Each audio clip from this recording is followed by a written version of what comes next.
Hi top drivers, and welcome to this second part of our video guide on how to fine-tune your single-seater setup using telemetry.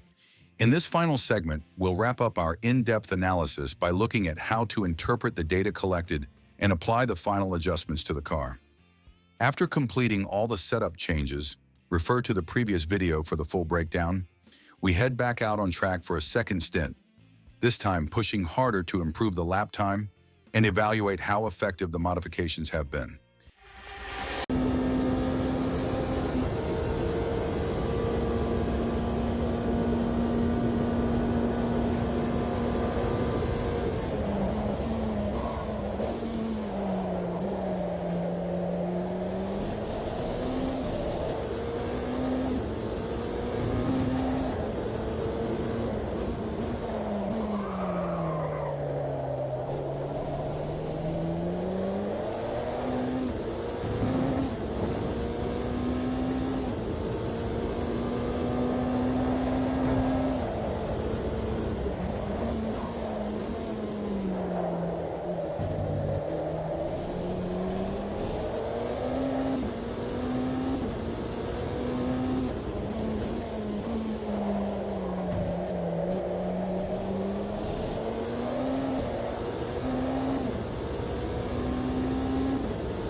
At the end of the run, the stopwatch brings some encouraging news.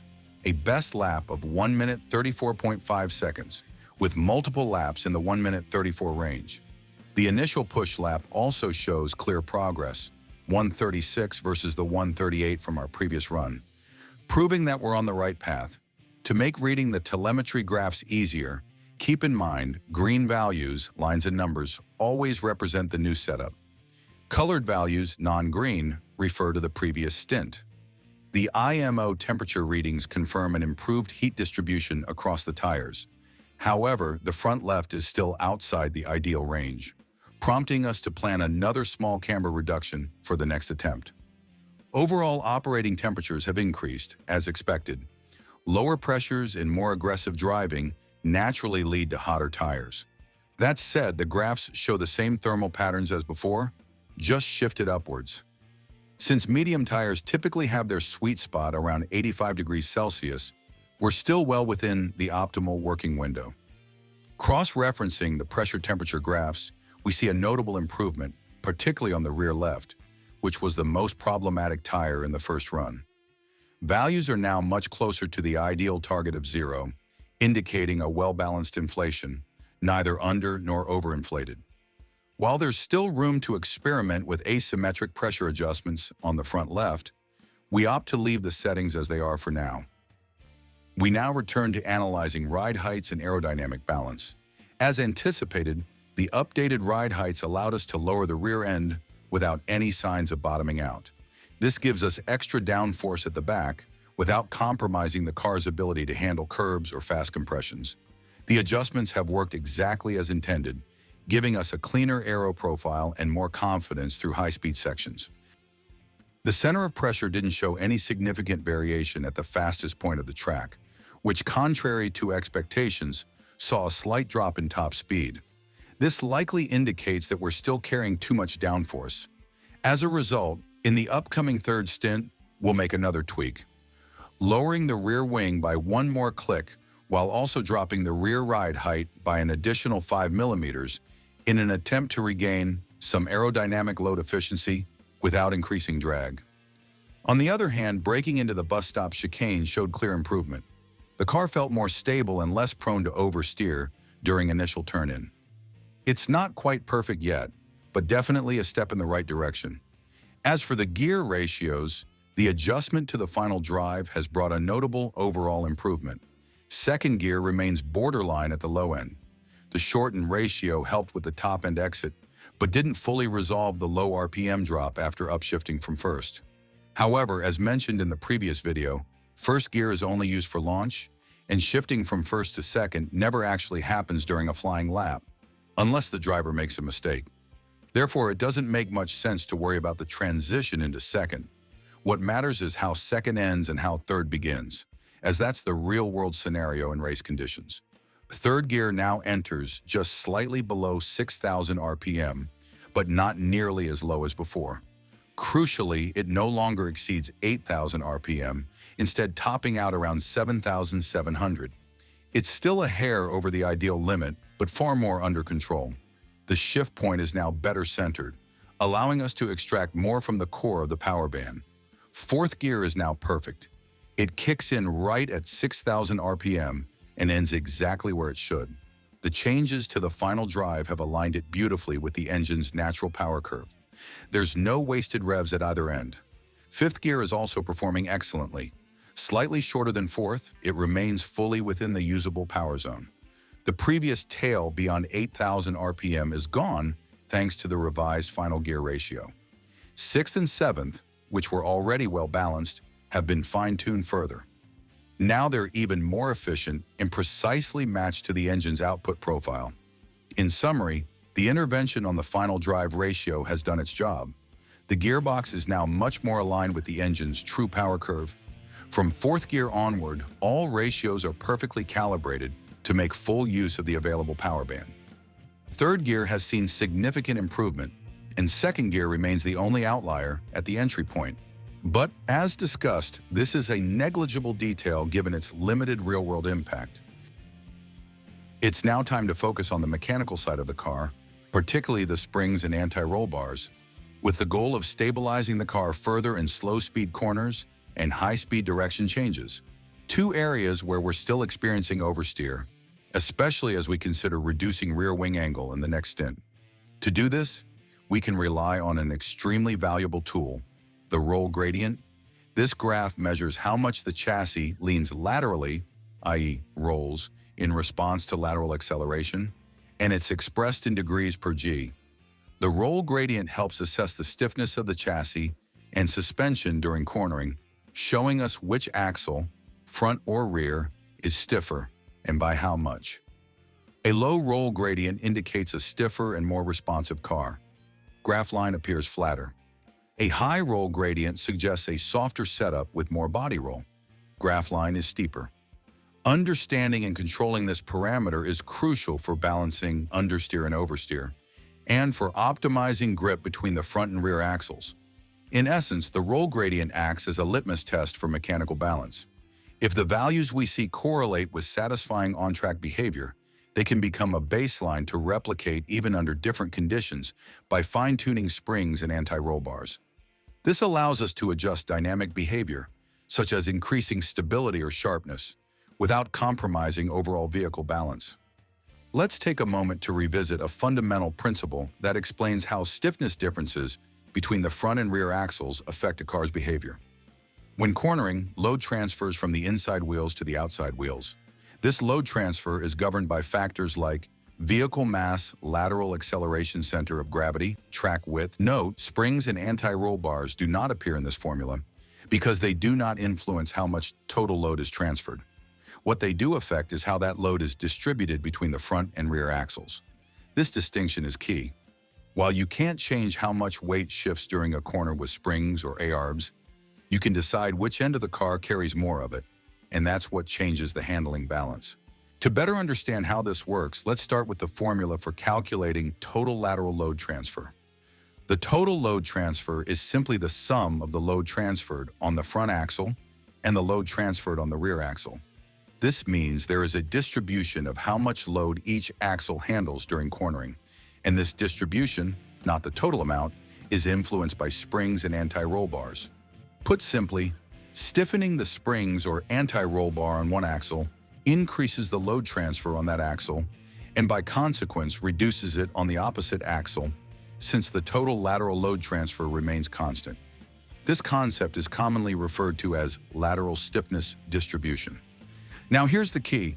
The stiffer axle not only attracts more lateral load, it also reduces the total grip available on that axle due to the load sensitivity of tires, i.e., their non-linear grip response under load. As a result, the stiffer axle is the one that will lose grip first. So if the front axle is stiffer, the car tends to understeer. If the rear axle is stiffer, the car tends to oversteer. And that's exactly the behavior we're seeing. Our oversteer issues stem from having a rear that's too stiff. Staying on this topic, the lateral stiffness distribution graph is another excellent diagnostic tool. As the name implies, it shows how stiffness, and thus load transfer, is distributed between the two axles during cornering. An ideally balanced car typically shows values around 55%, meaning the front axle handles 55% of the lateral load. Higher percentages indicate a front-heavy distribution, understeer. Lower percentages shift the balance rearward, oversteer. In our data on entry to the bus stop, we're seeing values as low as 25%, with subsequent variations consistently skewed toward oversteer. To correct this, we decide to soften the rear anti-roll bar.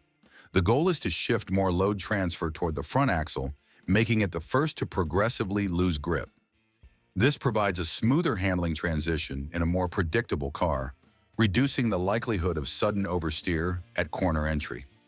Moving on to wheel speed telemetry, we notice the traction control is acting too aggressively. It's engaging even during full throttle sections and when throttle application is already smooth and controlled.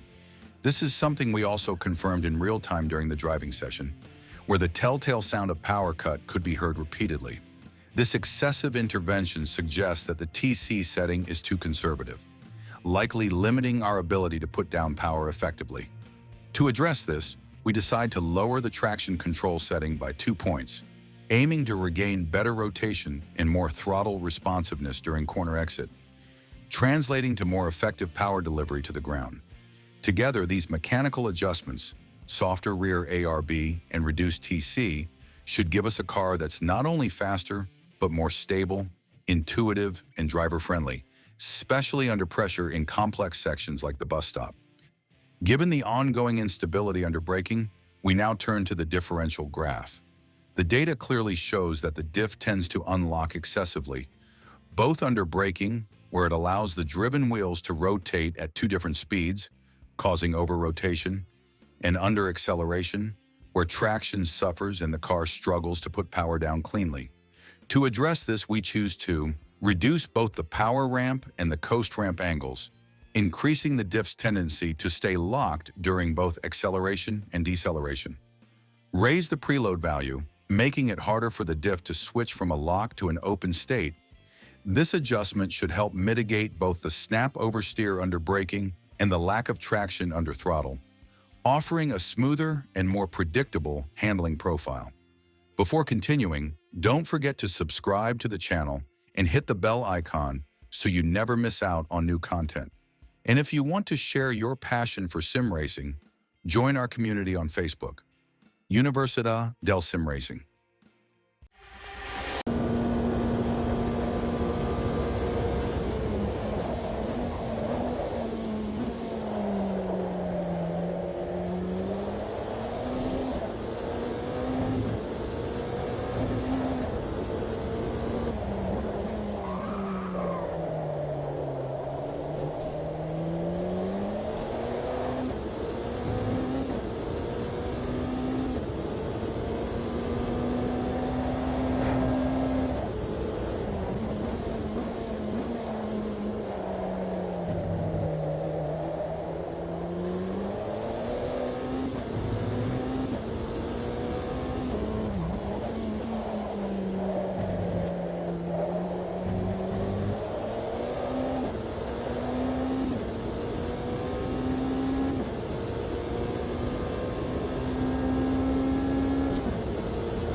Back to the video.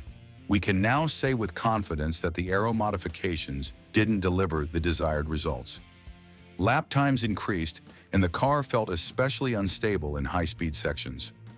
Despite reducing drag, top speed only improved by 1 km/h, a minimal gain that does not justify the aggressive rear wing reduction.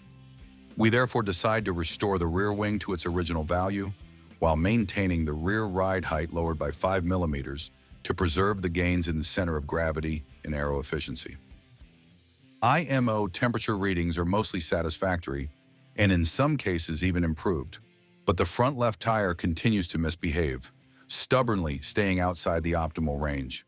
Since there's still a bit of room to adjust, we opt for one final camber reduction. If that doesn't work, we'll simply accept that the front left will operate outside the ideal window, a compromise not uncommon in endurance or asymmetric circuits. Now let's revisit the roll gradient. Surprisingly, the rear end values haven't changed, despite softening the rear anti-roll bar. At first glance, this might seem counterintuitive. Normally, softening the rear bar should allow for more roll, leading to a higher roll gradient, i.e., more body movement in response to lateral acceleration. But the data shows the opposite. Why?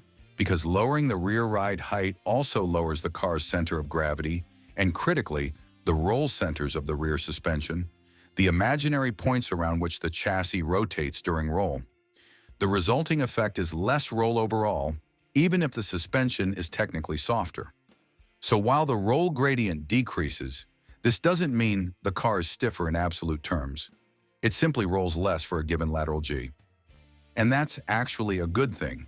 With a high downforce single-seater, we want minimal roll to maintain aero stability and platform consistency at high speed. In short, the mechanical and aero changes are now finally starting to harmonize. We've increased traction, reduced erratic rotation in critical phases, and restored stability under braking and direction changes, all while keeping the car flat and efficient at high speeds. That's exactly the dynamic foundation we need before attempting the next round of refinements.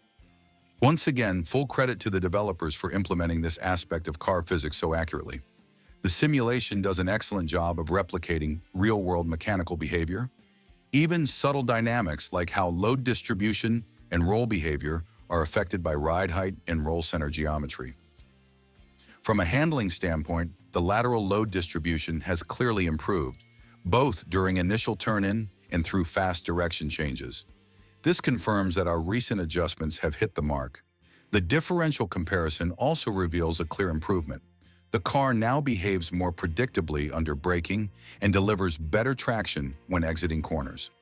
Still, in pursuit of even greater overall stability, we opt to further increase the preload, ensuring a more progressive and stable differential lock behavior. Soften the rear springs, allowing for more compliance and mechanical grip without compromising platform control. Notably, we avoid stiffening the third spring, as there's still ample margin in rear ride height and no sign of bottoming out. As for the front ride height, we intentionally choose not to alter it. While it would be more aerodynamically efficient to reduce frontal area and minimize drag, ideally aiming for a lower front end and near zero rake at high speed, we've deliberately decided not to pursue that route right now. Why? Because with the car still showing signs of instability, particularly at high speeds, we've prioritized platform consistency and predictability over marginal aero gains. Leaving the front ride height at default settings is a conscious decision, made for demonstration purposes, and reflects a setup philosophy that favors progressive refinement over aggressive optimization. Looking briefly at the damper data, it's no surprise that we're already seeing a nearly perfect bell curve in the histograms. Unlike other sims, such as Assetto Corsa Competizione, where damper tuning can be more abstract, Automobilista 2 has always delivered clear, logical responses to damper adjustments. That said, while we typically aim for the bell curve profile in damper histograms, since a car with balanced histogram outputs tends to be more predictable and easier to drive, with all four corners working in harmony, it's important to remember a good histogram is not an end in itself. Once you've achieved a solid damper curve and a good understanding of energy dissipation, it's perfectly acceptable to deviate from that perfect bell shape. Why? because every car behaves differently and, just as importantly, driving styles vary from one driver to another. A setup that's textbook perfect in terms of histogram symmetry might not be ideal for every situation or every pilot. At the highest level, setup tuning is about harmony between the car, the track, and the driver's instincts. And sometimes that means bending the rulebook to fit the real-world context of a lap time, a feeling, or a moment on track. To further stabilize the aero platform under braking, we opt to stiffen the front slow compression and the rear slow rebound damping.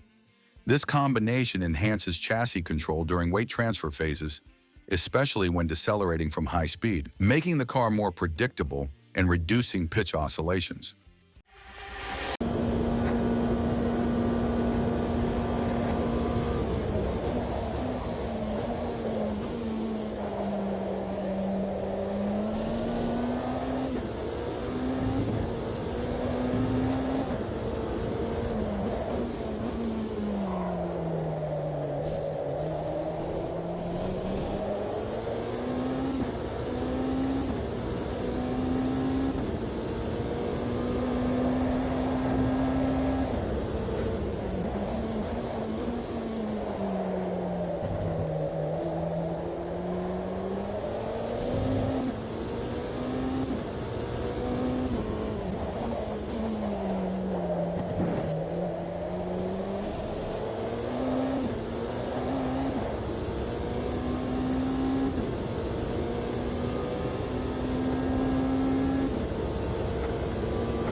In the final stint, despite a minor mistake on lap 4, lap times remained consistently in the 134 range, dipping to 134.3, 0.2 faster than before, despite carrying over 3 extra liters of fuel, which translates to additional weight.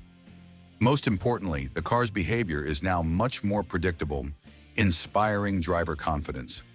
Let's go over the telemetry comparison between the first and final stint. IMO tire temperatures show clear improvement in both heat distribution and working temperatures, which are now far better centered. The front left remains slightly out of range, but it no longer presents any real performance issue. Gear ratios are now fully aligned with the engine's power band, except for second gear, which, as discussed earlier, is negligible in real-world lap dynamics. Top speed is down by 1 km/h, a result of the shorter final drive and increased negative rake, which introduces more aerodynamic drag at high speeds. The center of pressure has shifted slightly rearward. While this may seem counterintuitive given the setup changes aimed at increasing front-end load, the values at bus stop entry are now much more balanced, producing stable and predictable reactions from the car. The lateral stiffness distribution also confirms better mechanical balance. The car feels more composed and neutral, even though there's still room for refinement. What we've explored here is just the tip of the iceberg when it comes to what telemetry and setup work can offer. By analyzing just a few key parameters, we've been able to drop lap time by nearly 0.8, all while maintaining plenty of headroom, both in terms of setup potential and driver improvement. And consider this, we haven't even touched critical components like front ride height, toe angles, brake ducts, brake bias, bump stops, third springs, and on the dampers, we barely scratched the surface. Each of these tools can make a significant difference. But let's not forget the foundation we laid out at the beginning. Driving technique comes first. If you haven't mastered your braking points, racing lines, or if your lap consistency is still lacking, then no setup or data will truly elevate your performance. But once your driving fundamentals are solid, then, and only then, telemetry and setup become powerful weapons to refine every corner, every gear, in every millisecond. And that wraps up this video. If you found our deep dive helpful, don't forget to leave a like, subscribe to the channel, activate the bell icon, and join the Università del Sim Racing community to share your passion for virtual motorsport.